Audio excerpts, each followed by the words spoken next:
Hello, welcome to Sunday Night Prime. I'm Father Andrew Apostoli, member of the Franciscan Friars of the Renewal, and it's my pleasure to be your host for this program today. Before we get into it, let me remind you that if you have any questions or comments or suggestions for programs, please send your emails to sundaynightprime@ewtn.com. That's sundaynightprime@ewtn.com. Well, today's program is entitled The First Three Apparitions of Mary in Fatima in 1917. A very, very important topic, and to help us in this very important topic is a very special friend and one who is very versed on the messages of Fatima. That's my good friend David Carollo, who is the Executive Director of the World Apostolate of Fatima, Blue Army, USA. Good. Dave, welcome to the program. Thank you. Always a pleasure and honor to be here with you, Father. Okay, my pleasure to have you. Well, Dave, this is our third program in a series that we're doing. A series we hope to do 5 programs altogether to present the message of Our Lady of Fatima. And even we did, just prior to this program, a program on the angel apparitions, right, which prepared the children for the mission Our Lady would give them. Absolutely. You know, so, but now we come to that very, very important first apparition of Mary. What a monumental thing. You know, this, to me, Fatima represents one of the greatest apparitions of Mary. Yeah. You know, I mean, we can look at some really great ones. Sure. We look at, certainly, Guadalupe, Our Lady appearing there, Juan Diego, Our Lady of Lourdes Our Lady appeared to Saint Bernadette. Right. But this has a message for the entire world. It does. Of great significance. It does. So, we'll start with the first apparition, okay? Mm-hmm. Maybe a little background to that, Dave. Would you want to share a little how that came about? I think as we covered in a previous show about the apparitions of the angel in 1916, where the children were prepared. They were being prepared. They were being formed spiritually, just like a novice in a religious order is formed and prepared for religious life. Mm-hmm. They were being prepared for this time now when Our Lady would come and hand to them some very monumental things. I mean, things she did not bring to the learned, did not bring to the Holy Father, did not bring to the bishops and the priests and the cardinals, but brought to 3 little children. And it was the message, probably the most important message of the 20th century. It was a message of warning. It was a message of hope. But stern warning that God is not pleased with the direction of mankind and the direction mankind has taken, and that these things must change. Yes, that's very, very much the essence so. Of it. Yeah. Yeah, and even the temporal setting for this was World War I. World War I. Remember, they called that the war to end all wars. Yeah, right. Unfortunately, it didn't. Huh? The war to begin all wars. Yeah. Newer, bigger, and more deadly wars. Yeah, I mean, terrible, huh? And remember, the Pope at the time was Pope Benedict XV. That's correct. And he had tried to negotiate peace, but the countries had such fierce nationalism that they resisted each other. They did. You know, they wouldn't listen. They didn't want to compromise. They didn't want to get along with these other nations. And the Pope had tried his best. But then remember, he asked the people of the church, people of God, to have a novena to Our Blessed Lady. And the 8th day of that novena was on May 13th of 1917. Mm-hmm. Yeah. And what happened that day? Prayers get answered, Father. That's right. And Our Lady did appear to the children, to Lucia, Jacinta, Francisco, and she said to them. Now, keep in mind, they had already been formed by the angels. These were spiritually advanced individuals. Yes. They were not. They talk about these 3 uneducated children, and in fact, they were uneducated, but not in the ways of God. They already knew. They were already living properly. But she said to them, are you willing to offer yourselves to God and to endure all sufferings that He wishes to send to you? Are you willing to offer yourselves to God as instruments? Mm-hmm. And that was, and it really reflects the same thing that Our Lady was asked at the Annunciation. Are you willing? Mm-hmm. The Holy Spirit will come upon you. But again, as we've said before, the incarnation happened after she said yes, not before. Okay, and it's the same thing here. Our Lady said, "Are you willing?" And they said, "Yes, they are." And I know when we did the angel series, we mentioned how they had become very generous in their sacrifices, Sure. willing to suffer, Exactly. and very, very faithful. Huh? Absolutely, they did, and they understood their purpose and their mission. And I understand. I think at their ages. I mean, at that age, my goodness, that was 10, yeah, 9, and 7. And 7. Yeah, I mean, they were just really beyond, really advanced beyond their years.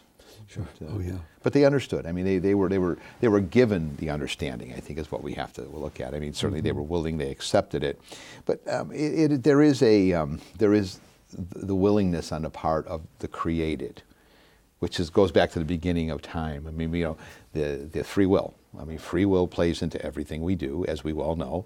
And just to the beginning of creation, the rebel angels chose not to follow God. The Adam and Eve chose not to obey. True. And this is what we live with every day. And that's why in our fallen nature, we choose quite often not to obey. And I think that the situation in society in those days, the violence, the hatred, it came off of the 19th century and the Enlightened period, I guess, when all the great atheists in the world had come up with this new vision for what society was going to be without the church. And then World War I, as you said, came to be. And as Pope Benedict called it the suicide of Europe. That's right. Suicide of Catholic Europe, yeah. So anyway, yeah, so that's how it all began. Yeah.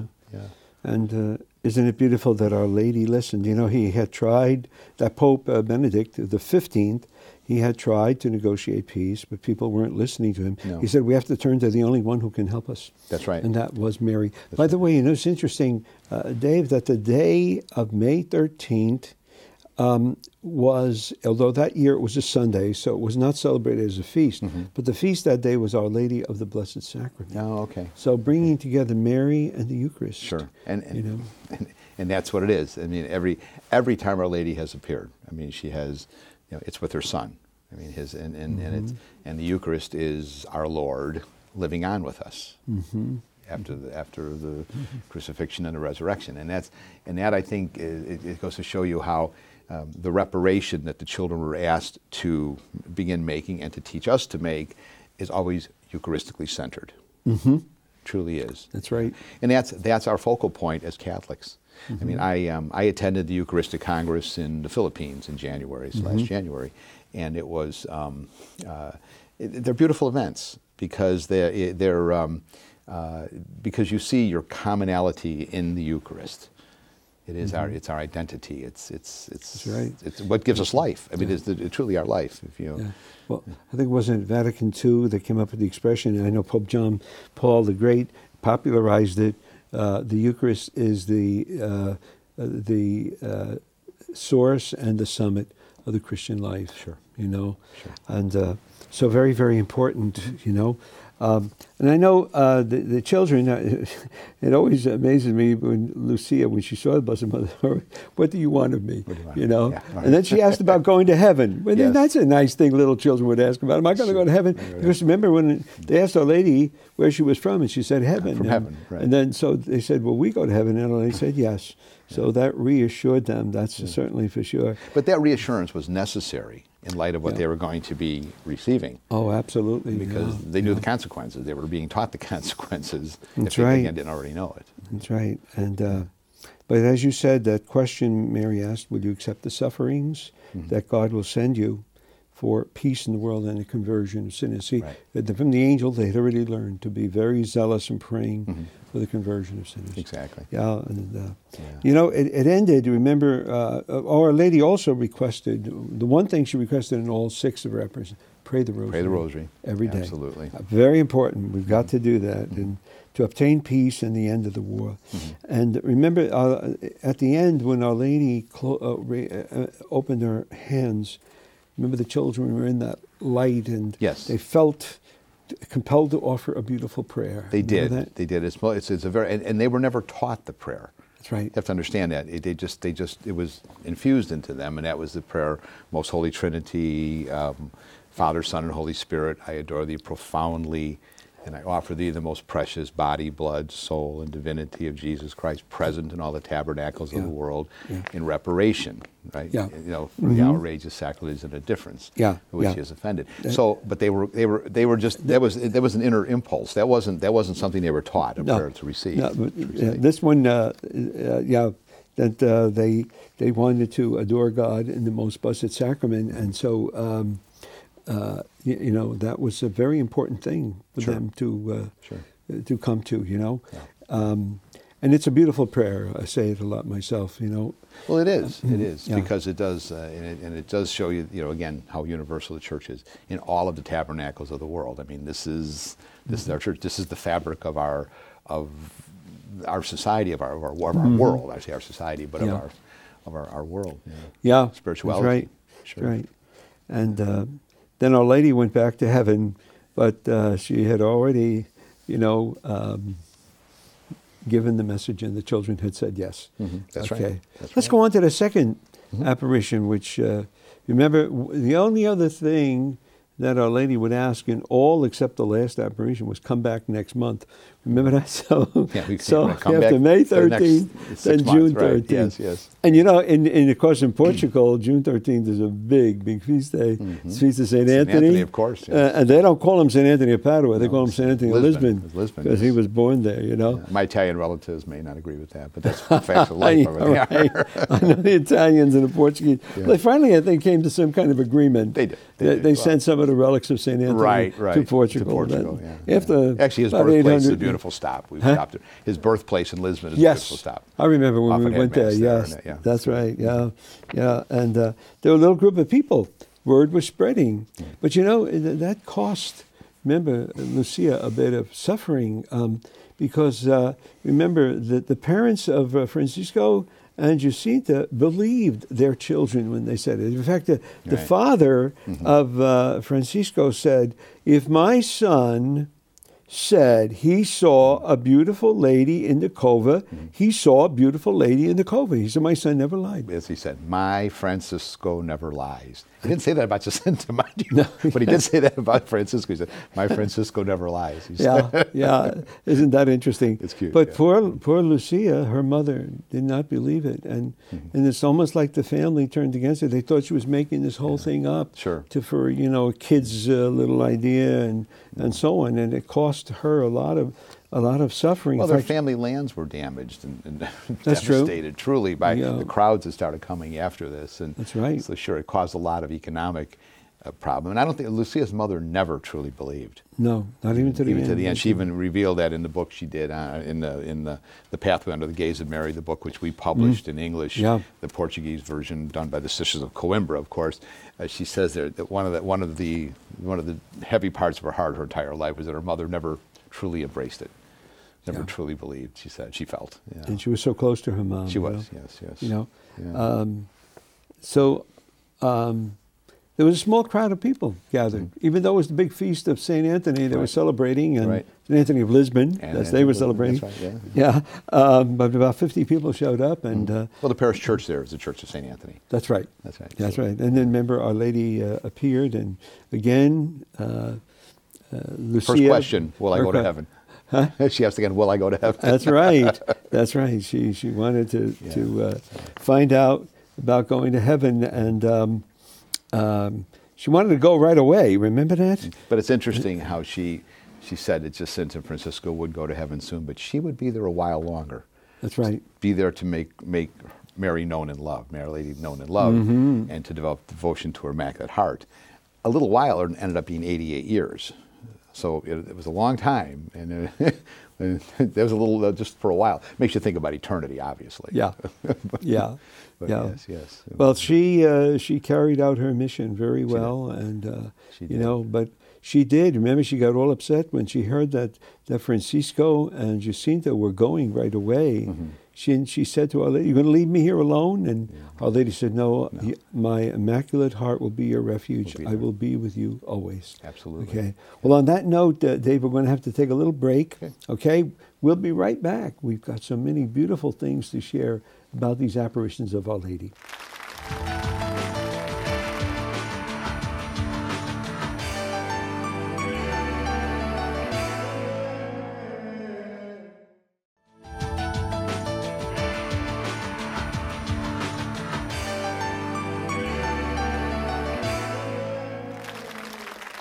Welcome back to Sunday Night Prime. I'm Father Andrew Apostoli, your host for today's program, which is entitled The First Three Apparitions of Mary in Fatima in 1917.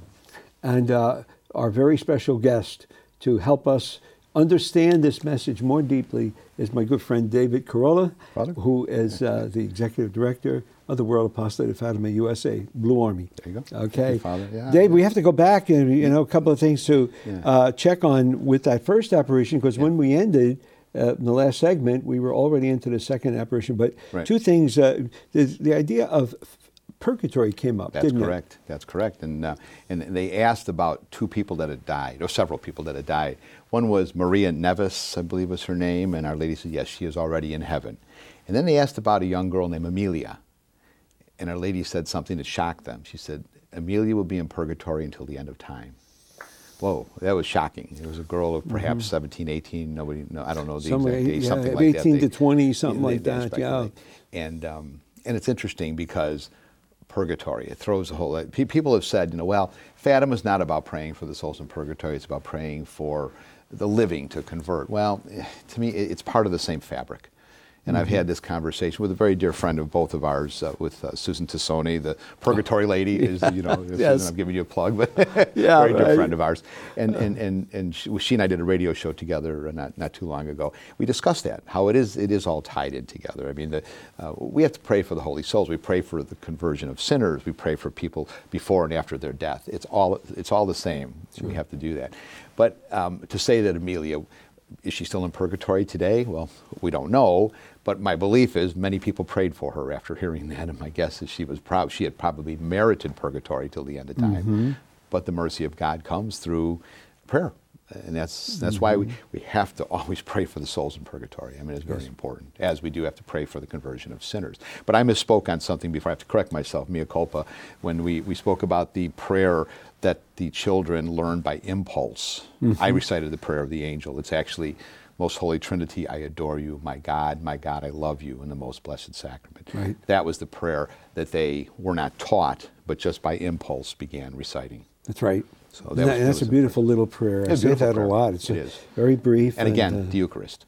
That's right. Always goes back to the Eucharist. Always goes back to Eucharistic adoration and to our adoring of our Lord in the Blessed Sacrament. Well, so even though it was the first of the apparitions, that one in May, very important. I mean, you touch on purgatory. It's a very important teaching, because if we live our lives, trying to love God more and more and faithfully, we'll do much of our own purgatory here, and you get merit for it in this life. Absolutely. Once you die, then you're at the mercy of God and others. Yeah. You don't get quite the merits. You don't get merits once you die, but you can now, and so that's why it's always good, And then I remember Father Benedict always used to say, Father Benedict Rochelle, he would say, he can't wait to get to purgatory. Well, I prayed for him when he died. I prayed, and I said, even in the homily I gave that day at his mass, funeral mass, I said, well, Father, we're going to disappoint you. I'm not going to pray that you go to purgatory. I'm going to pray you go straight to heaven. Yeah. I don't want you to go to purgatory. Dorothy and I recently bought cemetery plots. This is part of our general planning in life. Sure. And I said, on my tombstone, I wanted huge letters, please pray for me. Right.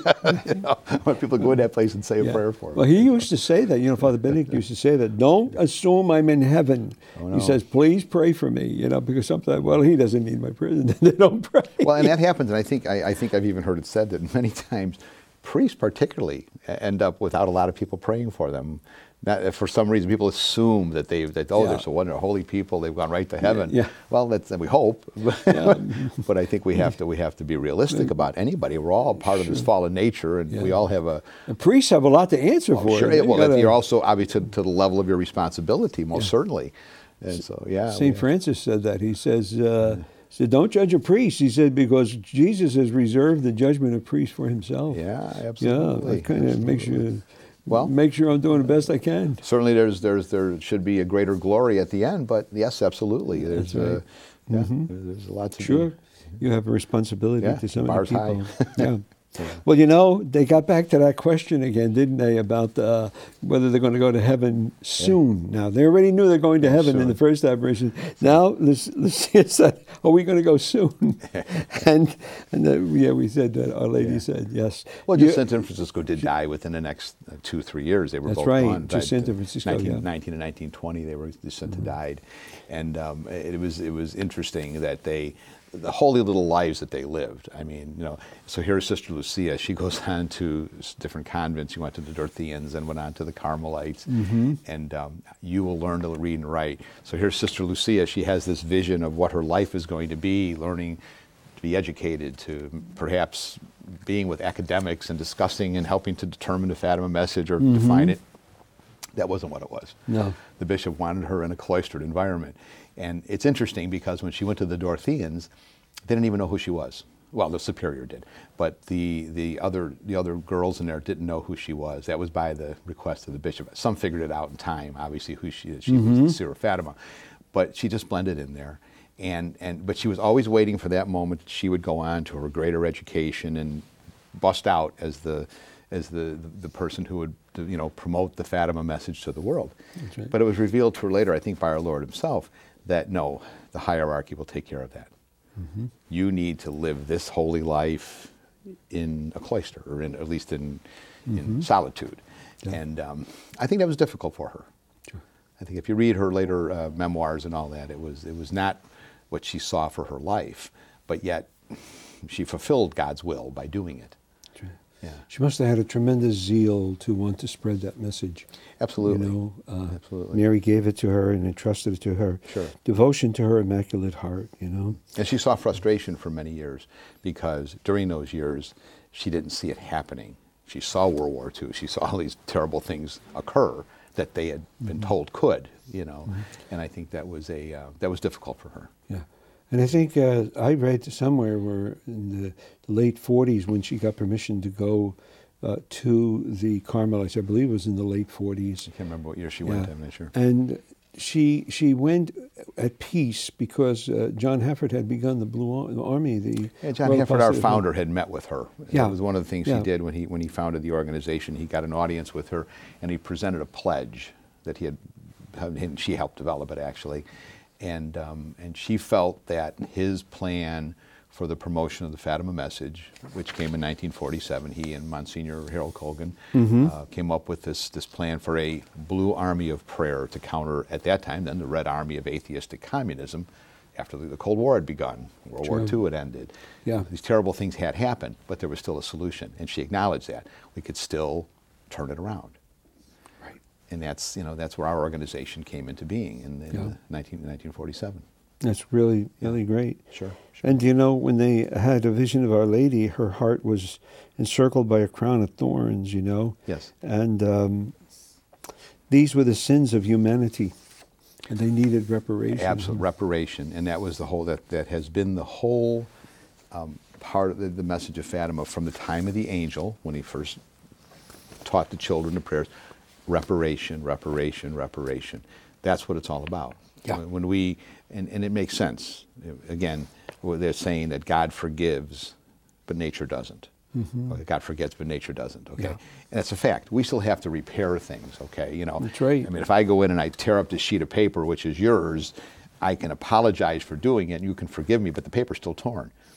Okay, how do I make good on that then? Yeah. And that's really what this is. We have to make reparation to God for that's right. our transgressions. Any sin that's committed, if there's no reparation, no sorrow for it, and then no making up for that, in some sense, it's like that sin is continuously calling out to God for a need for maybe either punishment or purification. It's kind of like the example in the Bible, in the Old Testament, when Cain killed his brother Abel, and God said, your brother's blood is crying to me from the earth. And it wasn't crying for mercy, it was crying for justice, vengeance, you know, because the brother had killed him. Yeah. So that's what it's a very good point, Dave, you know, the need to make reparation. Oh, absolutely.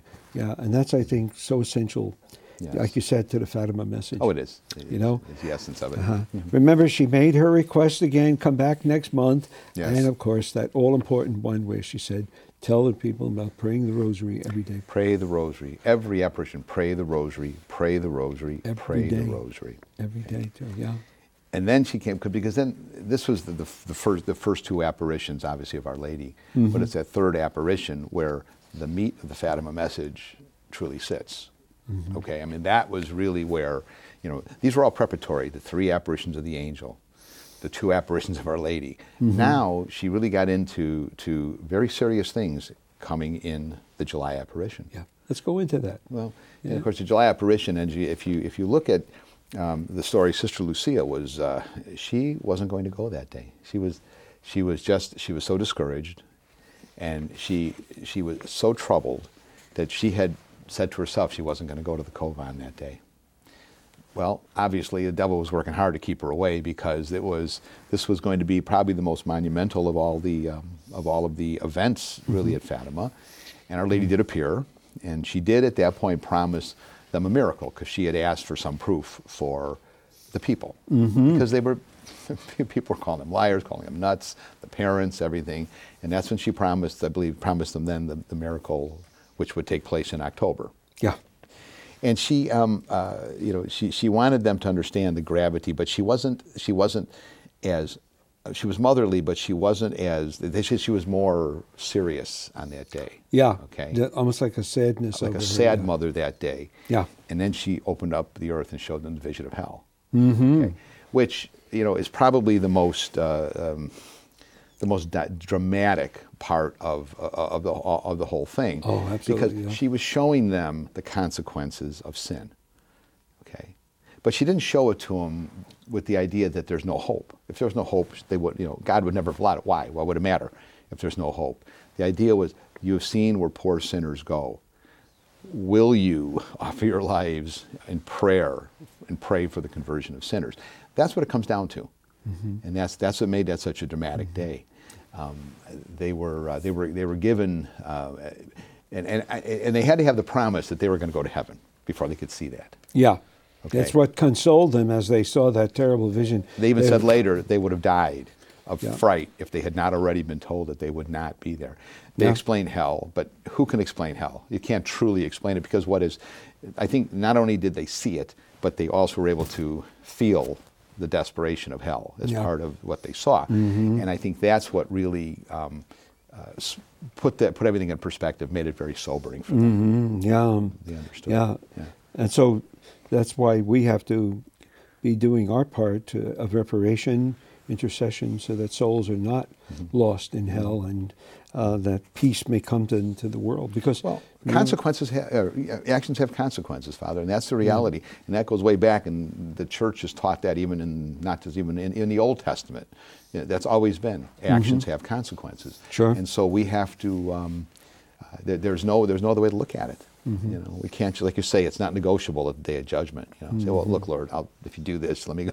Yeah. I don't think it works that way. No, we don't want to end up getting there. And on the day of judgment, you judge yourself in reality. Yeah, that's right. Yeah, maybe we could just say a quick word about why do you think Our Lady had allowed the children to see that vision of hell? I always say for 2 reasons. Number one is to tell people it's real. Well, it is real. But when you think about the doctrine of hell that the Church has spoken about and taught about since the beginning,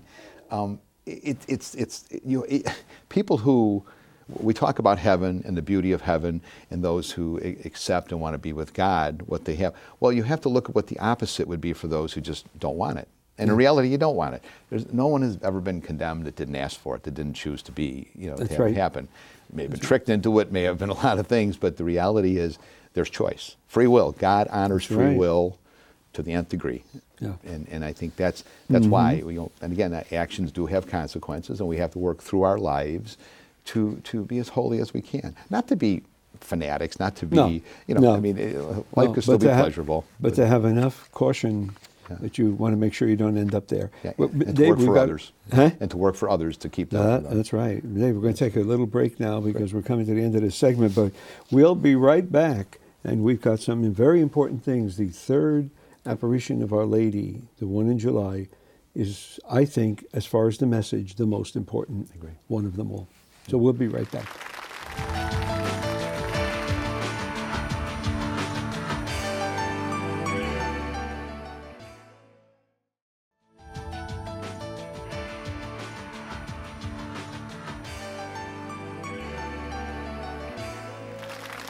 Welcome back to Sunday Night Prime. I'm Father Andrew Apostoli, your host for today's program, which is entitled The First Three Apparitions of Mary in Fatima in 1917. And our very special guest is my good friend David Carollo, the Executive Director of the World Apostolate of Fatima, Blue Army, USA. Yes.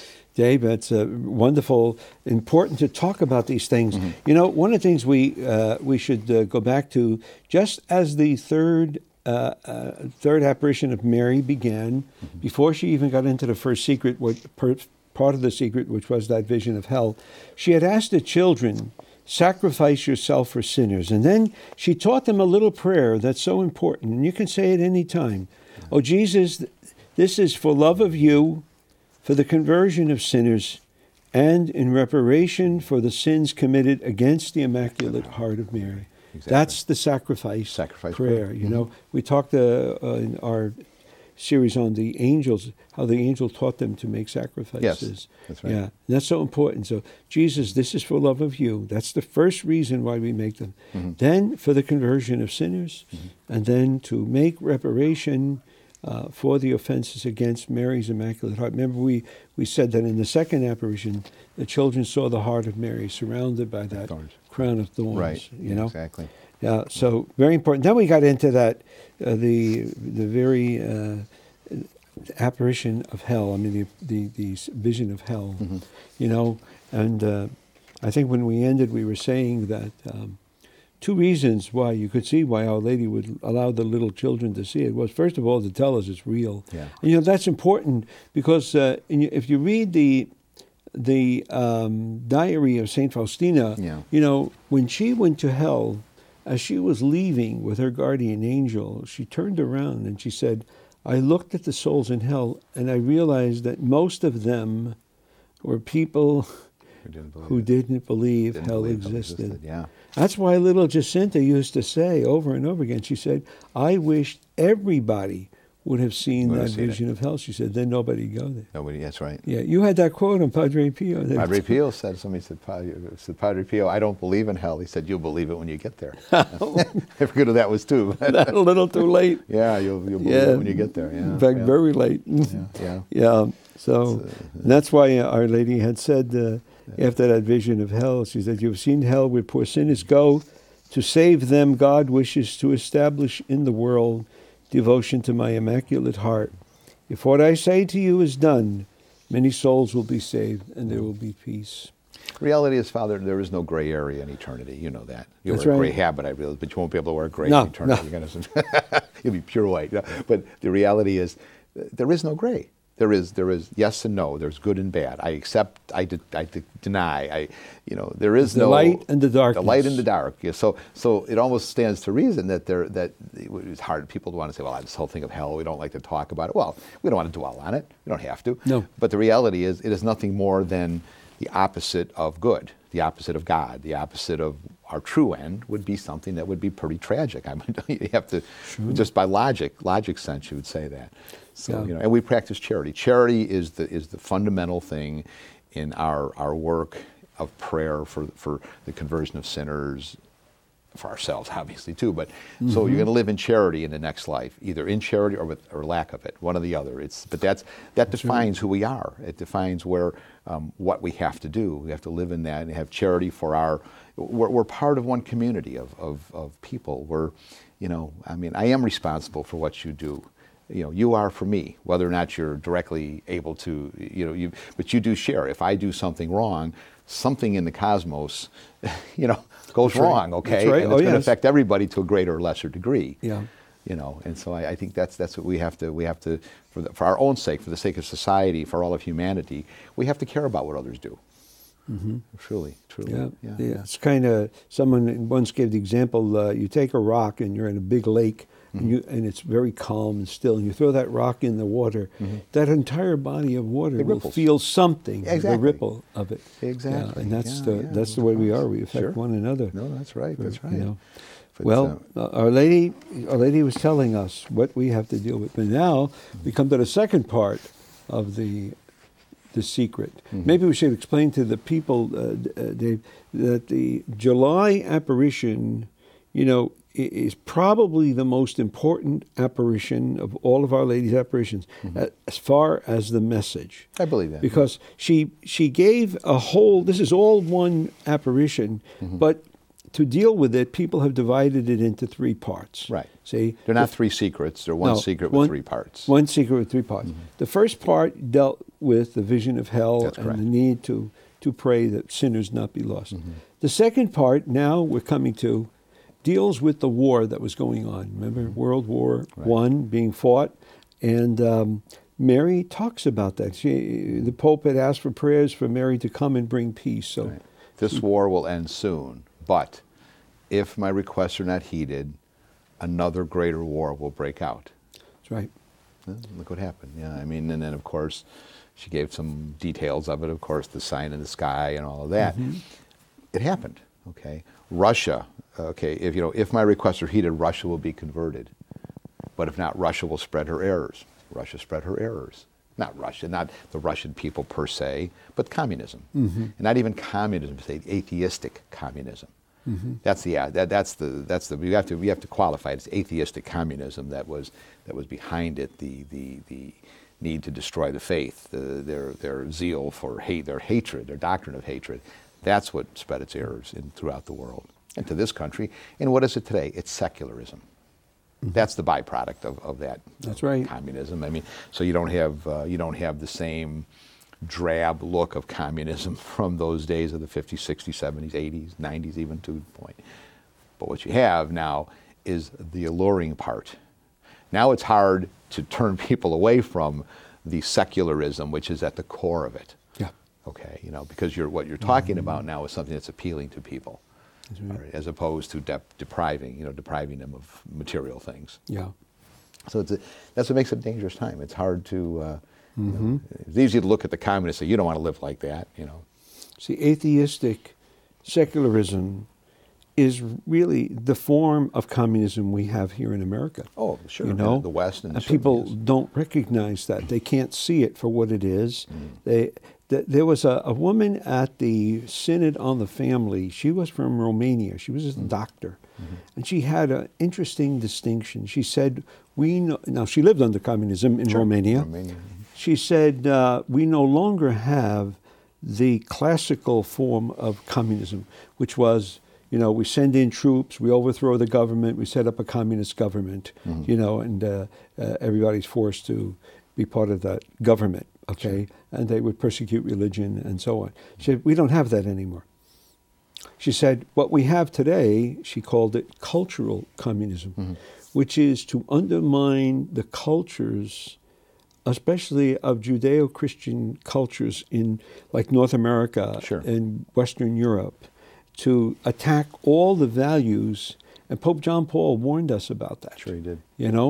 He said the battle we're in now, he said the greatest struggle of the Catholic Church is 2,000-year history. Yeah. And he said most Catholics, most Americans are not aware of this. He said that way back in 1976, but I think we're much more aware of it now. Well, we're becoming aware of it because we truly are losing our freedoms and our liberties. It's freedoms. I don't like that word freedom. It's not really accurate. Our liberties and the liberty to act in accord with our faith. Okay, we're not losing our freedoms to go out and do what we want to do. That's right. That's encouraged. Let's be honest. Okay, but we're losing our liberty. It's like our faith is no longer welcome in the public square. Well, excuse me. If your faith is not brought into the public square, then it's not your faith. Okay, and you see how they put words in there now, like you have the freedom to worship. But that's not the freedom of religion. That's not the same thing. Right. Well, you know what the Russians said? They boasted that people, they have freedom of worship in their country. Yes, you can worship inside your churches, but keep your doors closed. Keep your doors closed. Don't let it come out. That's that's not freedom of religion. That's not freedom, because if you don't take your beliefs into the public square, then they're not in you. Mm-hmm. Okay, your faith doesn't end after Mass on Sunday. That's right. You're losing your right to religious liberty. And that's in America. That's our First Amendment, right? Bill of Rights. Isn't that the first? Absolutely. Bill that's of Rights? The core of the Bill of Rights. Yeah. Truly, I mean, it's number one amendment. Absolutely, freedom. Even before freedom of speech. Even before freedom of speech, right? Well, freedom of speech is nothing more than a byproduct of the freedom of worship religion to be able to practice your faith. Yeah, but it's interesting that in the Bill of Rights, that's the number one, that's freedom. Right. Oh, yeah. Because if you don't have that to be free with your God, then your government is taking over the position of God. Well, exactly. Instead of your government being defined by God, it's defining God. It's defining what God can say or what the entities of God can say or do. Yeah, and people today think they're their own gods. So that's the length to which we're going, and it's going. I think our rugged individualism's gone a bit too far. Yeah. Mm-hmm. right. Yeah, you're right. But it's sad. So that's why we have to, once a person forgets that I'm a creature of God, and they say, well, I'm my own person, I can be what I want. One bishop from Africa called that, let's see if I can remember the exact words, he called it idolatrous freedom. It's the concept that I can be anything. I can be my own God. And that's tied in with what Pope Benedict was always dealing with. The tyranny of relativism. That's what he talked about. That's right. Yeah, and there are people who really think like that, and it's because they forget that they were created by God. They do, but they do have a agenda, you want to call it, a belief that they will set their own way. This is part of this whole freedom. That's why this whole term of freedom has replaced liberty. Just like love has replaced charity. Words get twisted. I mean, they have different meanings. They're similar, but they're not totally the same. Mm-hmm. I mean, we are free to follow God. Okay. Mm-hmm. I mean, and we're also free not to. I will say that. Yes. Mm-hmm. But once we do that, these actions have consequences, as we said earlier, okay? And they have consequences not only, they have consequences in the temporal world, but in eternity too. The vision of hell is part of that, okay? This is what it's all about. I mean, every time you do something, like the analogy of tearing the paper and all that, I mean, actions have consequences. You have to do something. Once you destroy something, it's destroyed. You can be forgiven for it, but it's still destroyed. And I think that's how we have to look at things. We have to make reparation. We're told to make reparation. And again, I mean, and here we are in a year of mercy. I mean, that is the year of mercy 2016. I mean, to me, there's no coincidence that came in coordination with Fatima. I mean, obviously, St. Faustina and her, her proclamations on divine mercy, it's very important. Yeah, yes, it really does. It takes it because we have Our Lady spoke of the things that could happen. She spoke of the annihilation of nations, for example. Okay. Yeah, she said that would happen with the spread of communism. So how were annihilation of nations? Well, some said when the communists came in and all these countries, these small countries, ceased to exist in reality. They were swallowed up by the Soviets. Union. Okay, that's true. That might be one definition of it. Certainly, the scarier one is a nuclear annihilation, which after 1945, that became a possibility, truly. But what about the annihilation brought on by things such as abortion and contraception? We're annihilating our own societies in reality. That's right. Look at it. Look at how the face of our societies today, in light of these things, they're changed to a point that in the West particularly. I know people talk about their big concern about Islam, okay? And there's a lot of the terrorism and ISIS and all these things. And yes, these are real concerns. But I remember a quote one time by Gaddafi, the late Gaddafi, the president, dictator Muammar Gaddafi of Libya. He said, "We will retake Europe by the wombs of our women." Okay? Europe's not having children, okay? The West doesn't have children. They're doing it, and they're moving into Europe as a result. They're not doing it forcibly, to be honest with you. And it is just kind of the way we are. We have brought on many things ourselves by our lack of adherence to the rules of God. Yeah, I remember when Pope St. John Paul was Holy Father, and he addressed I believe it was the Italian Parliament, and he said, "Tell your people to have children." Well, sure. It's got the lowest birth rate, I think, in all of Europe. The Italians. Yeah, terrible. That's terrible. As an Italian, it breaks my heart. It's you too. We're both. We're going to disappear. Yeah. Where's all the good Italian food going to come from? Yeah.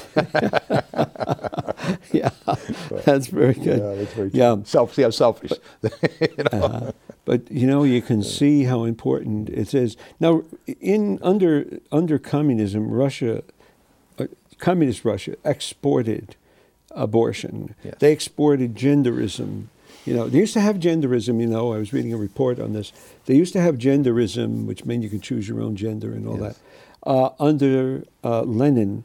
But Lenin realized what it was doing to the society, and he outlawed it. Mm-hmm. He also outlawed pornography. That's why I didn't have any pornography. Yeah, that's true. Yeah, and but he allowed them to have abortions, and now Putin is telling the people to have more children. Oh yes, and you could see how it's devastating in Russia. But they exported all of that to destroy our Judeo-Christian morality basis in the Western world. Well, very much so. And I think that because the morality, modesty is just gone. I mean, in fashion and everything. Yeah. And it reminds me of Jacinta, young Jacinta, on her deathbed was talking about certain things that Our Lady had said that they had not spoken about. And one of the things was Our Lady said that certain fashions will become will offend God. Fashions will come into play, they'll be very offensive to God. She also said that many marriages are not of God. That came from Our Lady, And she said that the main reason people are condemned is for sins of the flesh. So look how we live today. I mean, there is a lot to be said for that. And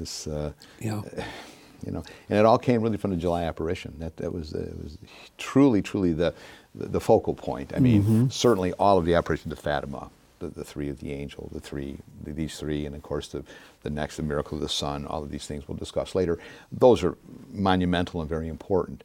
But I think really it was the July apparition that truly showed, gave us the concerns that we had about the world. That's right. And about what we can face. The heart of Mary's warnings.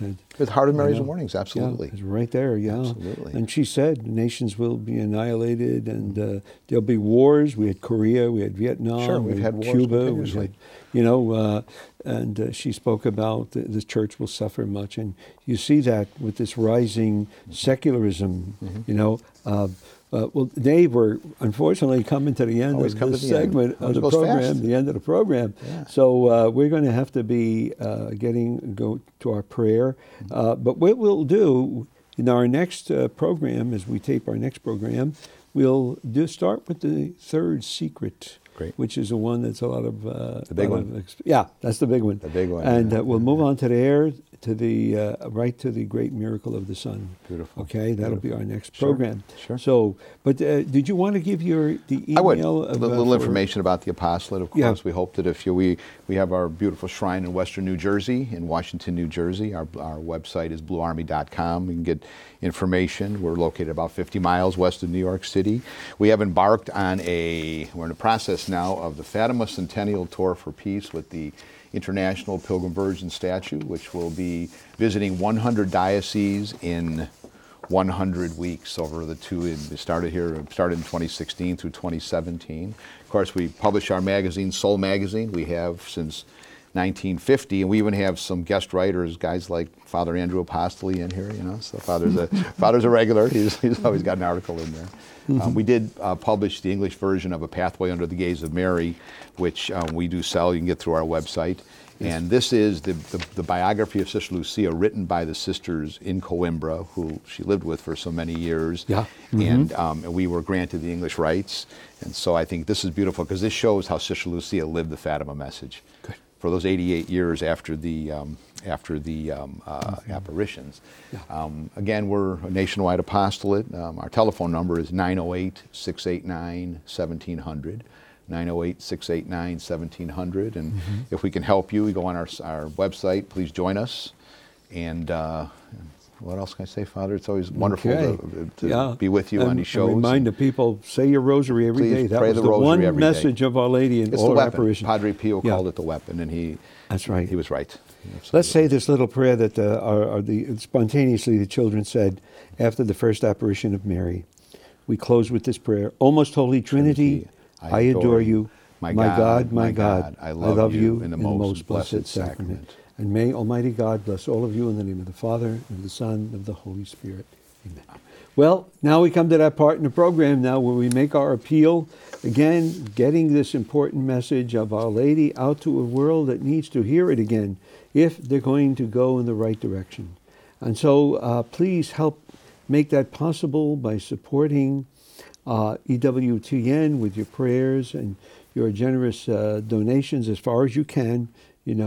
All of this will work to support the new evangelization of the church and help to spread the victory that Our Lady promised at Fatima. Well, God love you all now. Peace be with you now.